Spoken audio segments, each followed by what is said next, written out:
All right, well, good morning and welcome to each one of you.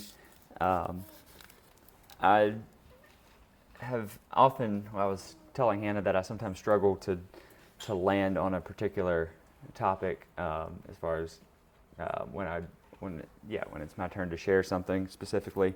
And I mean, there's a lot of good topics, obviously, that you could share on, and it's not too difficult to go find a passage and share something on it. But it seems to always, I don't know, when it's something that is very like something I've been thinking about or wrestling with, it just, I don't know, it seems like it flows a lot better, and it's what God is working on me on.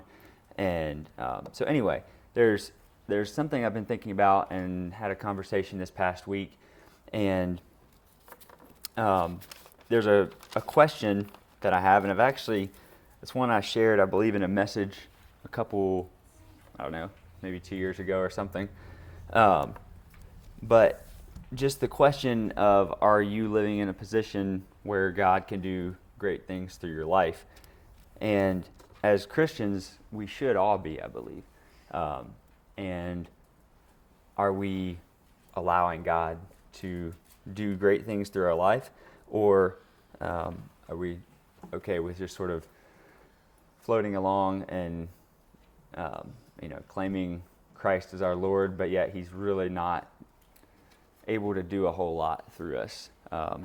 So I'd like to look at that question, and there's a story in the Bible that I'd like to look at, and it kind of shows the way this guy handled two different situations that I think we can learn something from. The conversation I had earlier this week was just a guy that's going through some pretty hard times, but he's seeking the Lord, but his marriage is on tough times, I guess you could say, and he really wants his marriage to be reconciled, and he's realized that a lot of it has been his fault, but he's really seeking the Lord, but he doesn't know what the outcome is going to be, but he's living in the joy of the Lord, and he said, I don't know what's going to happen with it, but I just know that the things that God has been doing in my life, it's regardless of what He does there, I'm going to be just fine, and I have the joy of the Lord, basically. And so yeah, this story I'd like to read is in 2 Chronicles. You can turn there, chapter 14. And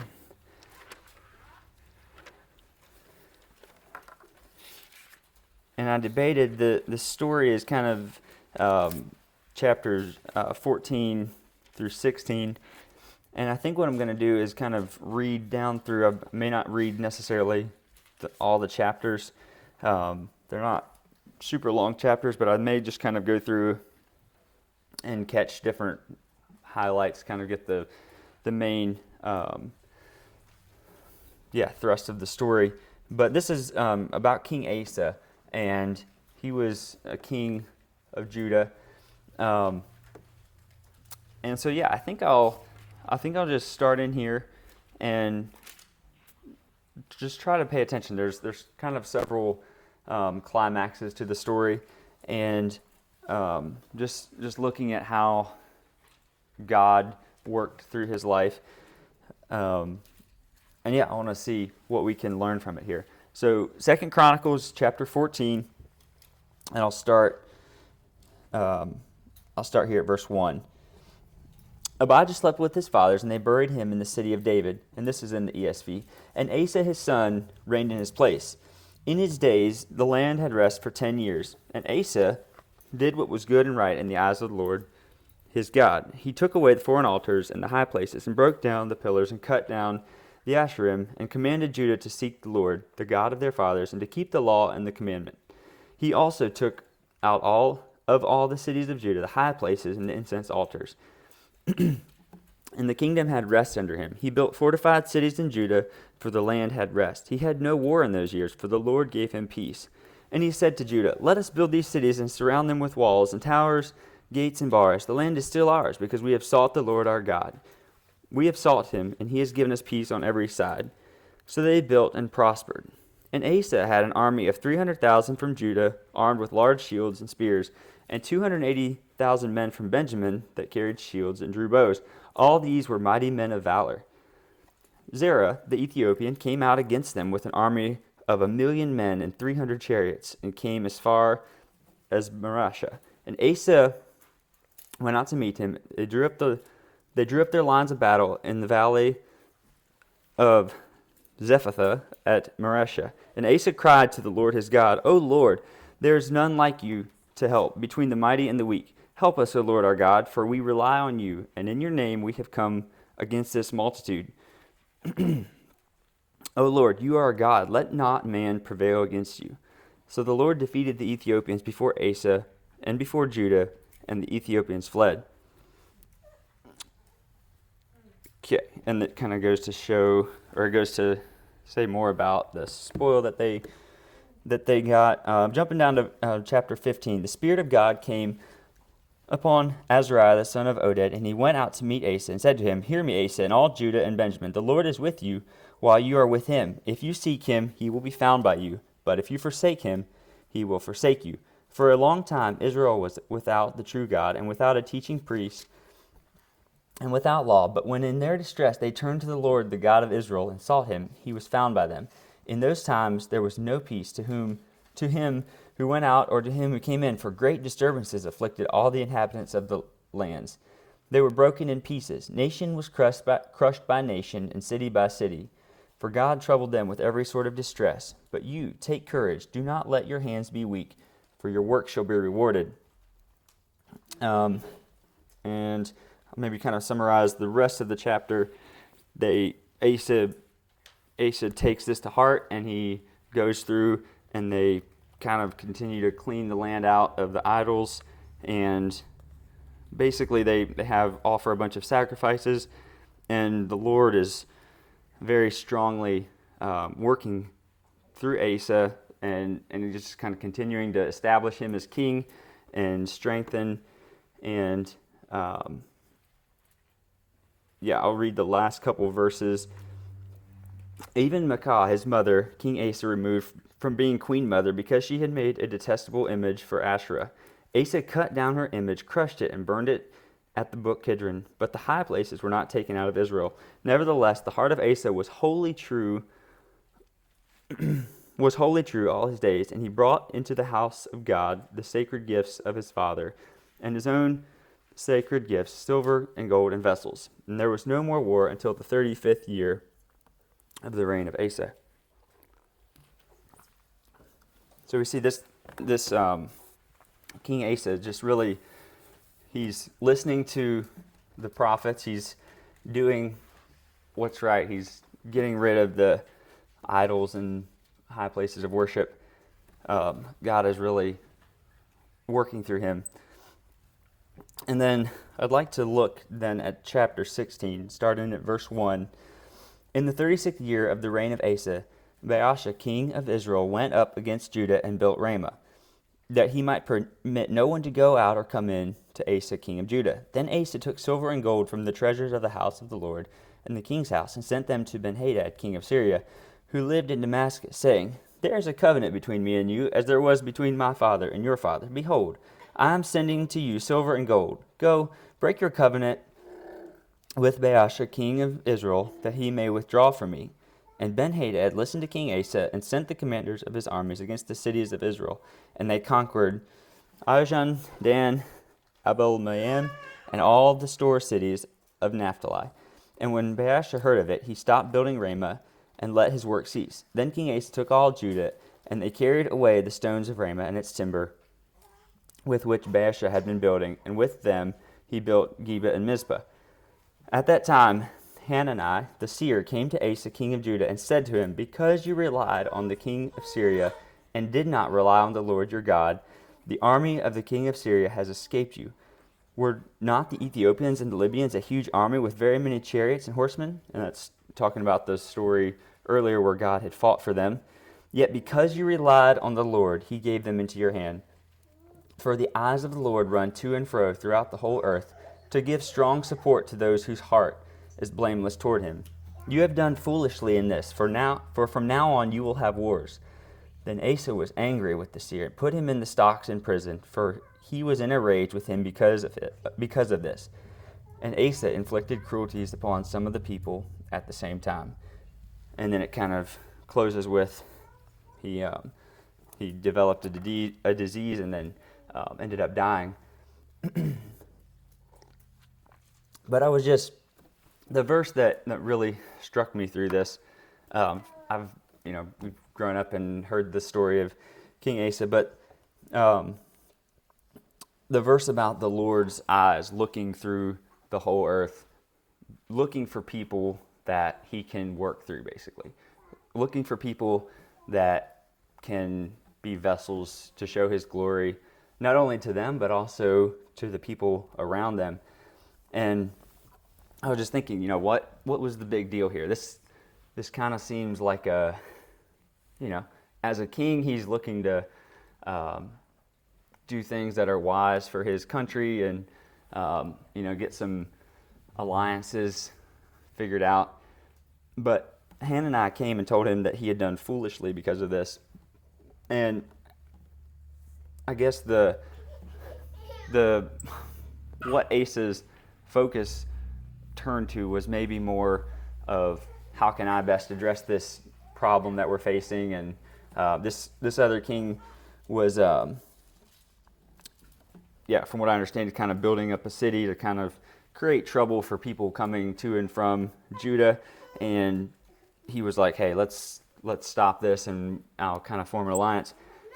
In the reason I wanted to read previously was just the big army of 1 million people, it said that had come against Asa and his army, and how he called out to the Lord for help, and the mighty work that God did there through him. The second instance when he relied on King Ben-Hadad, he was told that this was foolish. And I was just thinking about how all of us come into different problems, things that we face in life. We have to make decisions, and I was kind of thinking about it as we had the Sunday school lesson this morning. Are our minds constantly looking for ways to praise the Lord?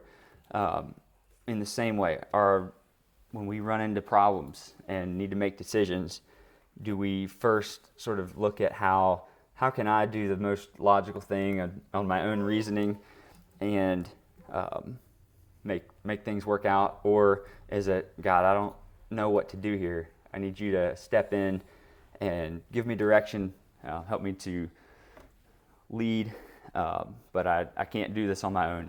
And there's multiple stories in the Bible of how when people had that attitude of the mighty things God was able to do. The problem, I think, sometimes is when we use our own understanding, we're basing our decision making off of what we see, and most of the time we can only see just a fraction of the bigger picture, whereas God can see everything. And I think of I don't know that I'll necessarily turn there and look at it, but the story of Joseph, when he first was going to get sold by his brothers, he had these dreams beforehand about how he was going to be ruling and kind of, I guess, in charge of his family.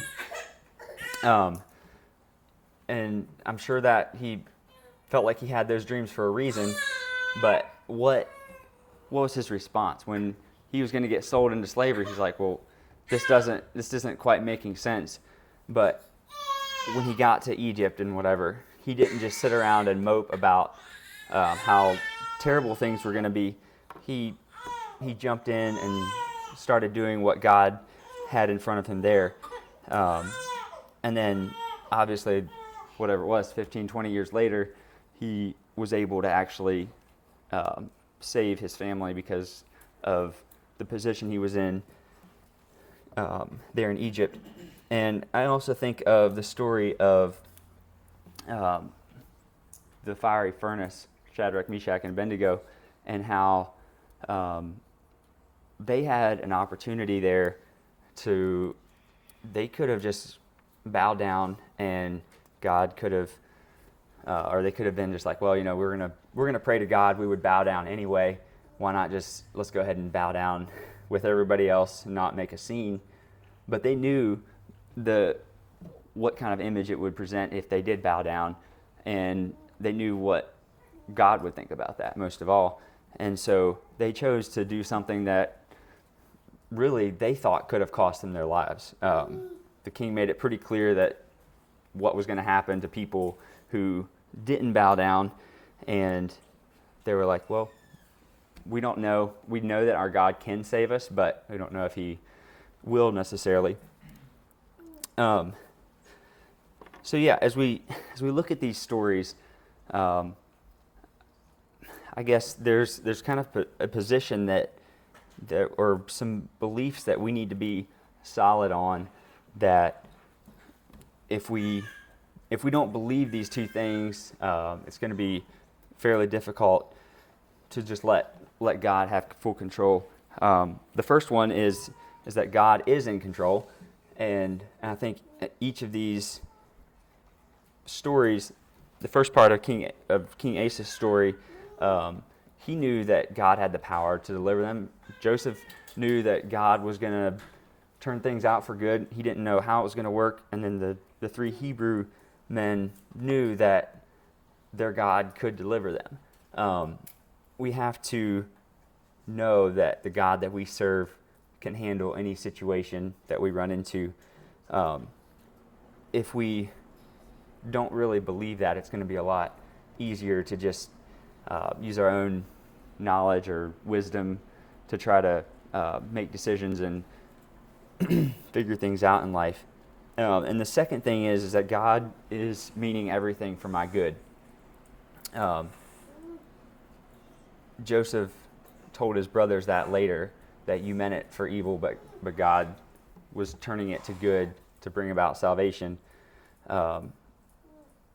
And yeah, I think if we face every decision like that, it makes it a lot easier to let go of that control that sometimes we feel like we want to have, and just know that even though right now, I'm pretty sure Joseph didn't really think this was the most direct path to getting him to be the ruler or leader, whatever he was promised to be in his dream.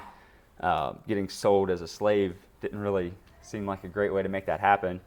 And the Hebrew men, I don't know that they knew that the king was going to later make a decree that if basically everybody had to now serve their God because of what they stood up for and what God was able to do through them and saving them, and how it made such an impact in the king's life and what he made a decree about. They didn't really know that in the moment, and I think that's just something that we have to really claim, is that God is working everything for good. And that doesn't necessarily always mean that we're going to make it out alive, I guess you could say. The three Hebrew men, they knew that there's a good chance that they could die, but they knew that whatever happened, it was going to be for God's glory. And then just another thought, it's mentioned multiple times in scriptures about us being like sheep. And when sheep go off and start making decisions on their own, it usually doesn't end well. They often end up as lunch or lost or starving or something. And it's sometimes, I think, easy for me to think like, yeah, I'm a pretty smart sheep, like I can handle this. But really, sheep are at the best spot when they're with the group following the shepherd, and they can trust him.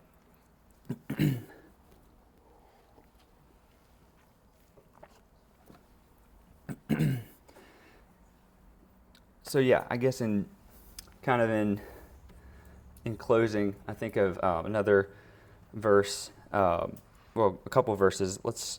I'll just the first one we know it by memory. Proverbs 3:5 and 6. Trust in the Lord with all your heart.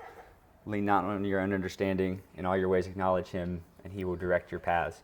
There again, God knows that we're like sheep, and it's best if we don't lean on our own understanding. It's better if we commit all of our ways to Him. Matthew 10:39. We'll maybe turn there. Look at that.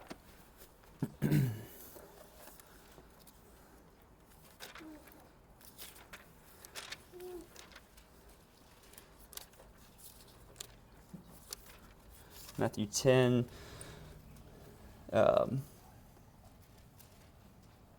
I'll read verse 37, 38, and 39. Whoever loves father or mother more than me is not worthy of me, and whoever loves son or daughter more than me is not worthy of me. And whoever does not take his cross and follow me is not worthy of me. Whoever finds his life will lose it, and whoever loses his life for my sake will find it.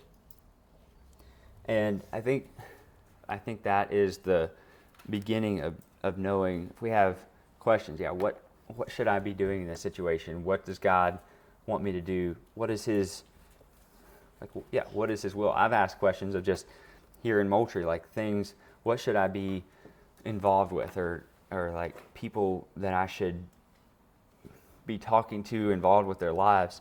And I think often the question is, are we willing to, in a sense, give up our lives? Like give up maybe the things that we want to do with our time? Are we okay to say yes and commit all that to the Lord? And then I think it's at that point that He'll start making those things clear to us. But if we're waiting on God to show us the thing first before we say yes, I don't know if He will often. There were some situations where He did with Moses. He made it clear what He wanted Moses to do. But most often, when God wanted somebody to do something, He needed to know that they were committed first, and then He gave them the plan. Sometimes it was throughout the coming years. But God is in the business of looking for people, like the verse said, looking through the whole earth. He wants to find people who are committed to Him that He can show His power through. And I think, it's something that has been a challenge to me. As I lead my family, as I'm a part of church here, it's not just me that it affects, it's the people around me as well. And if I'm just trying to make decisions on my own strength, what could that mean for the people around me? And the nation of Judah, it says he started because Asa got pretty angry at this prophet for telling him he messed up. They got to experience some of his wrath, and if we read in some of the time, the nations are kind of on the decline. There was a few good kings that sort of came after him, but it was sort of on the general decline. And so, if we as a church, as people, want God to work through us, I think it's really important that we are submitted, that we know God is in control, and we know that God is meaning things for our good. And if we can be submitted to His leading, I think that's what He's after. He wants people that He can work through with that attitude. So let's have a word of prayer, and then I'll open it up if there's anything anybody else would like to share.